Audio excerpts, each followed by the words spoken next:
Hello बच्चों, आप लोगों के UT2 के एग्ज़ाम ख़त्म हो गए हैं। अब हम फिर से पढ़ाई स्टार्ट कर रहे हैं। आज हम पढ़ेंगे हिंदी मधुरिमा का पाठ 14, मैं किसी से कम नहीं। बच्चों, ये बहुत ही अच्छा पाठ है जो कि हमें कुछ सिखाता है, कुछ सीख देता है। वैसे तो आप लोगों की जो पुस्तक है उसमें सारे ही पाठ इतने अच्छे हैं, इतने सुंदर हैं, जो बहुत अच्छी सीख देते हैं। तो आप लोग इन सारे पाठों को बहुत अच्छी तरह से ध्यानपूर्वक पढ़ा कीजिए और इनसे कुछ सीखा कीजिए, जिससे आप लोग जीवन में बहुत अच्छे कार्य कर सकते हैं। ठीक है, तो आज का पाठ है मैं किसी से कम नहीं।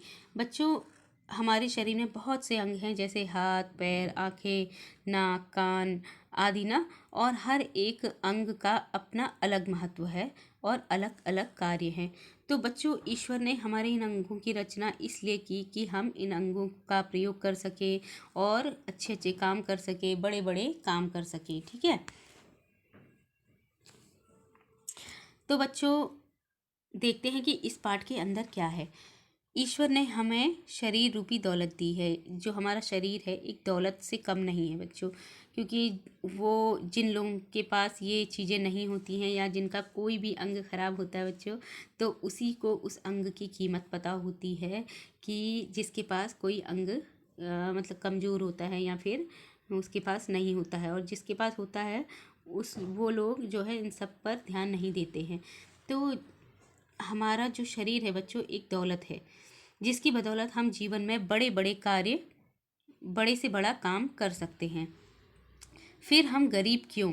प्रस्तुत पाठ में अपनी विचार शक्ति एवं आत्मविश्वास की भरपूर उपयोगिता से ऊंचा उठाने की सलाह दी है। इस पाठ में जो है आत्मविश्वास से जो है ऊंचा उठने की सलाह दी है। ठीक है, अब पाठ की रीडिंग करते हैं और साथ ही साथ इसका अर्थ भी जानते हैं। ठीक है, माधव सिंह हृष्ट पुष्ट व्यक्ति था, पर था आलसी। कुछ काम नहीं करता था, इसलिए उसे गरीबी घेरे रहती थी। दूसरों के आगे हाथ फैलाने की उसकी आदत थी।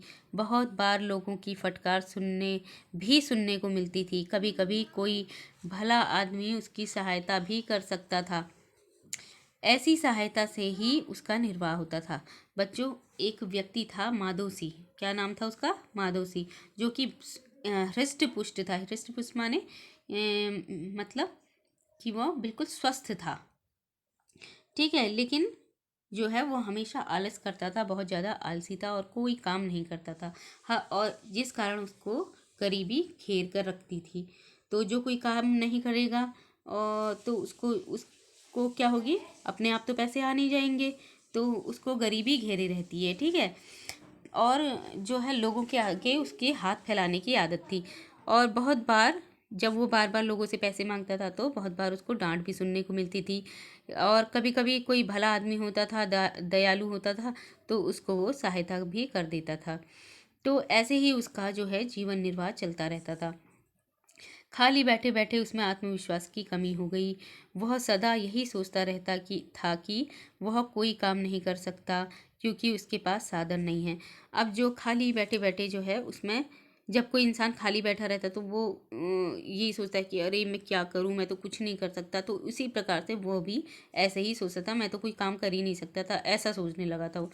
और उसमें यानी कि खुद पर विश्वास नहीं था उसको कि मैं भी कोई काम कर सकता हूँ। तो एक दिन माधव सिंह किसी से कुछ मांगने पहुंचा। उस आदमी ने माधव सिंह से पूछा, तुम इस तरह दूसरों के आगे हाथ क्यों फैलाते हो?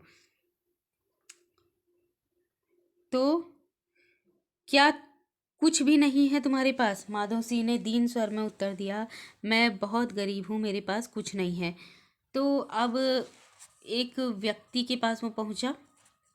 उस व्यक्ति ने माधव सिंह से पूछा कि एक दिन जो है माधव सिंह किसी से कुछ मांगने पहुंचा। ठीक है, उस आदमी ने माधव सिंह से पूछा कि तुम लोगों के आगे इस तरह से हाथ क्यों फैलाते रहते हो, लोगों से क्यों मांगते रहते हो पैसे और सारी चीज़ें, क्या तुम्हारे पास कुछ भी नहीं है? माधव सिंह जो है बड़े मतलब उस आवाज़ में बोलने लगा कि दुखी टाइप की आवाज़ में बोलने लगा कि नहीं, मेरे पास तो कुछ भी नहीं है, मैं बहुत गरीब हूँ और मेरे पास कुछ नहीं है, ऐसा कहने लगा।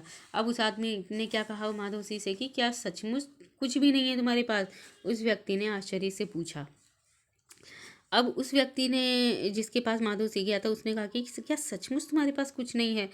तो मैं सच कहता हूँ, मेरे पास कुछ भी नहीं है। माधोसी कहने लगा कि मैं सच कह रहा हूँ, मेरे पास कुछ भी नहीं है, ऐसा गिड़गिड़ाते हुए वो कहने लगा। अब वो व्यक्ति उससे कहने लगा माधोसी से कि तुम झूठ बोल रहे हो, तुम्हारे पास तो बहुत कुछ है, फिर भी कह रहे हो कि मेरे पास कुछ भी नहीं है, तुम्हें झूठ बोलते हुए शर्म नहीं आती? उस व्यक्ति ने माधोसी को फटकारा, यानी कि उसको डांटते हुए माधोसी से उसने कहा कि तुम्हारे पास तो सब कुछ है और तब भी तुम मुझसे कह रहे हो कि झूठ बोल रहे हो कि तुम्हारे पास कुछ नहीं है। अब माधोसी कहता है कि अब मैं आपको कैसे विश्वास दिलाऊं? आप मेरे पड़ोसियों से भी पूछ लीजिए, सचमुच मेरे पास कुछ भी नहीं है। तो माधोसी कहने लगा कि सच में मेरे पास कुछ नहीं है, आप मेरे पड़ोसियों से जाकर पूछ लीजिए, अगर आपको मेरे ऊपर विश्वास नहीं है तो मेरी कुछ तो सहायता कीजिए। अब वो कहने लगा कि आप मेरी कुछ तो सहायता कीजिए, मेरे पास कुछ नहीं है। माधव सिंह ने विनयपूर्वक कहा, मुझे किसी से पूछने की जरूरत नहीं है, मैं तो अपनी आंखों से देख रहा हूँ कि तुम्हारे पास किसी भी चीज़ की कमी नहीं है। वह व्यक्ति बोला। अब माधोसी से वो व्यक्ति कहने लगा कि मैं किसी से क्यों पूछूं कि तुम्हारे पास है या नहीं है, मैं तो खुद देख रहा हूँ कि तुम्हारे पास सब कुछ है, तो मैं अपनी आंखों से देख रहा हूँ, तो मैं किसी और से क्यों पूछूं? ये ऐसा उसने उस माधोसी से बोला। तो माधोसी कहने लगा कि कैसे? माधोसी आश्चर्यचकित हो गया, मतलब उसको आश्चर्य हुआ कि ये ऐसा कैसे कह रहा है। तो कैसे? वो आदमी कहने लगा कि कैसे? लो सुनो, तुम्हारे अच्छे मजबूत 2 हाथ हैं, 2 पैर हैं, 2 आँखें हैं, 2 कान हैं, फिर भी कहते हो कि मेरे पास कुछ नहीं है। अब वो व्यक्ति कहने लगे तुम्हारे पास सब कुछ है, आँख, नाक, हाथ, पैर, सब कुछ है जिससे कि तुम काम कर सकते हो, और तुम कह रहे हो कि तुम्हारे पास कुछ भी नहीं है। ये तो अमीर गरीब सभी के पास होते हैं, इन हाथ पैरों से क्या? अब माधोसी कहने लगा उस व्यक्ति से कि ये तो सबके पास होते हैं हाथ पैर, तो इसमें जो है अमीर गरीब से क्या मतलब है इसका? ऐसा कहने लगा। तो अब वो व्यक्ति उसको समझाने लगा कि अमीर गरीब, अच्छा इनसे क्या मतलब? इसका मतलब है कि ये बेकार हैं। तो भाई अपना यही एक बेकार हाथ मुझे दे दो, मैं तुम्हें 10,000 रुपये दूंगा। दोनों हाथों के बदले तुम्हें 20,000 दे दूंगा। दोनों पैर भी दे दो तो 50,000। दोनों कान और आंखें भी देना चाहो तो पूरे 2 लाख मिलेंगे। लाओ अपनी ये बेकार चीज़ें मुझे दे दो, इनके बदले में तुम्हें ढेर सारा धन मिल जाएगा। उस व्यक्ति ने कहा। अब वो व्यक्ति जो है माधोसी से कहने लगा कि अगर तुम्हारे ये अंग सच में बेकार हैं तो अपने ये बेकार अंगों को मुझे दे दो, मैं तुम्हें 2 लाख रुपए दूंगा। ऐसे कहने लगा। ठीक है, तो माधोसी की गर्दन नीची हो गई, उसकी जुबान पर ताला पड़ गया, वह सिर खुजाने लगा। वह व्यक्ति फिर बोला, अब क्यों नहीं बोलते? अरे अपनी इन बेकार चीज़ों को बेच डालो ना, इतने अच्छे दाम लगाने वाला तुम्हें बार बार नहीं मिलेगा। अब जब माधोसी की गर्दन नीचे हो गई और वो कुछ नहीं बोल पाया तो और अपना सर खुजाने लग गया, तो वो व्यक्ति फिर से बोला कि अपनी इन बेकार चीज़ों को मुझे बेच डालो, अगर ये बेकारी चीज़ हैं तो, और मुझसे ज़्यादा अच्छे दाम और कोई देगा भी नहीं तुम्हें इन चीज़ों का, बेकार चीज़ों का। तो अब माधोसी को अपने आप पर शर्म आने लगी, उसकी आंखें खुल गई, उस व्यक्ति की कही हुई बातों का मर्म उसकी समझ में आने लगा, उसकी आंखों से आंसू बहने लगे। आगे बढ़कर माधोसी ने उस व्यक्ति के पैर पकड़ लिए। अब जो है उसकी बातों को सुनकर माधोसी को शर्म आने लगी और उसकी आंखें खुल गई, यानी कि उसको समझ आ गया कि मुझे कोई काम करना चाहिए और मैं काम नहीं करता हूँ अपने सारे हाथ पैर और सारे अंग के सलामत होने के बाद भी ना। तो उसकी बातों का कि जो है का मर्म उसकी समझ में आने लग गया कि आखिर ये क्या कहना चाहता है। उसकी आंखों से आंसू बहने लगे। आगे बढ़कर माधोसी ने उस व्यक्ति के पैर पकड़ लिए। जो है अब माधोसी की आंखों से जो है आंसू बहने लगे और माधोसी ने उस व्यक्ति के पैर पकड़ लिए जिसने ये सारी बातें कही थी। जब वह व्यक्ति उसे समझाता हुआ बोला, तब वह व्यक्ति उसे समझाता हुआ बोला, यह शरीर ईश्वर की दी हुई सबसे बड़ी दौलत है। अब क्या कहने लगा वह व्यक्ति माधोसी से कि यह जो हमारा शरीर है वो ईश्वर की दी हुई सबसे बड़ी दौलत है, इसके रहते अपने आप को गरीब मानना मूर्खता है।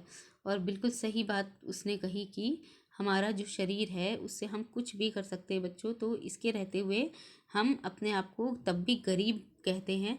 तो इससे बड़ी मूर्खता और कुछ नहीं है ना।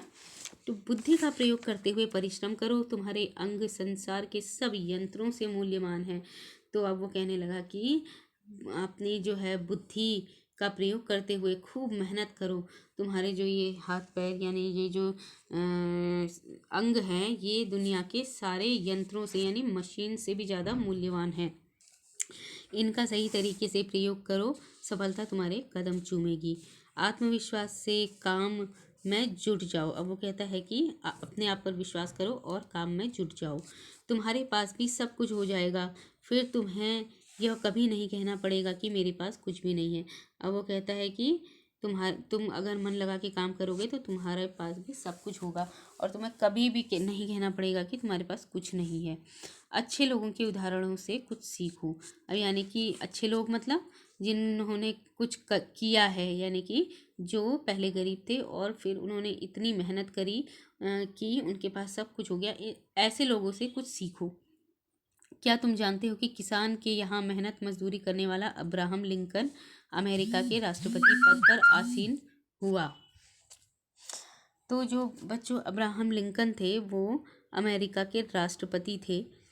तो पहले वो क्या थे, बहुत मेहनत मजदूरी करते थे एक किसान के वहाँ, फिर अपनी खूब मेहनत से और लोगों में अपने मतलब कार्य से, लोगों की प्रशंसा से वो धीरे धीरे धीरे धीरे जो है पूरे अमेरिका का राष्ट्रपति बन गया वो। तो एक छोटा सा क्लर्क श्रीनिवास रामानुज संसार के का श्रेष्ठ गणितज्ञ बना। स्कूल में फिसड्डी रहने वाला न्यूटन की विश्व में सर्वश्रेष्ठ वैज्ञानिकों में गिनती हुई। ये सब बच्चों अपनी मेहनत से हुए हैं सब कुछ। जल्दसाजी का काम करने वाला माइकल फैराडे परिश्रम करके विश्व प्रसिद्ध वैज्ञानिक बना। नाव का किराया न जुटा पाने वाला बालक लाल बहादुर शास्त्री उन्नति करके भारत का प्रधानमंत्री बना। आपने भी लाल बहादुर शास्त्री का नाम तो सुना होगा ना बच्चों। तो वो भी पहले बहुत गरीब थे, अपनी मेहनत करके उन्होंने जो है भारत के प्रधानमंत्री तक बन गए वो। माधव सिंह को ऐसा लगा कि ये बातें नहीं हो रही हैं बल्कि उस पर अमृत वर्षा हो रही है। अब माधव सिंह से ऐसी बातें तो कभी किसी ने की नहीं थी, इस तरह से समझाया नहीं था। तो अब वो सोचने लगा कि ये बातें नहीं हो रही बल्कि मेरे ऊपर जो है अमृत वर्षा हो रही है कि, और जिसको सुनकर जो है वो बहुत ज़्यादा मतलब वो हो गया, आत्मविश्वास से भर गया। यह सब सुनकर उसकी दीनता न जाने कहाँ गायब हो गई। यानी कि जो अपने आप को बहुत ज़्यादा दीन समझता था कि मेरे पास कुछ नहीं है, तो ये सब चीज़ें न जाने कहाँ गायब हो गई और उसके मन में आत्मविश्वास जागने लगा और आत्मविश्वास से भरा उत्साह हिलोरे मारने लगा। उसे लगा कि वह किसी से कम नहीं है। कुछ करने का दृढ़ संकल्प लेकर वह अपने घर लौट गया। तो बच्चों उसकी सारी बातें सुनकर उसमें बहुत ज़्यादा आत्मविश्वास जगा और वो ये सोचकर वहाँ से निकल गया अपने घर को कि अब मुझे कुछ ना कुछ करना है। ठीक है। अब बच्चों इस पाठ से हमें क्या संदेश मिलता है कि मानव शरीर के जो हमारा मनुष्य है उसके शरीर के जो अंग हैं वो संसार के सभी यंत्रों यानी मशीनों से ज़्यादा मूल्यवान है। आत्मविश्वास के साथ जीवन क्षेत्र में विकास की ओर बढ़ना चाहिए। तो जो है अपने आप पर विश्वास करना चाहिए बच्चों और जीवन क्षेत्र के विकास में आगे बढ़ना चाहिए। तो इसी के साथ ये पाठ यहीं पर समाप्त होता है। मिलते हैं अगले पाठ के साथ, तब तक के लिए गुड बाय।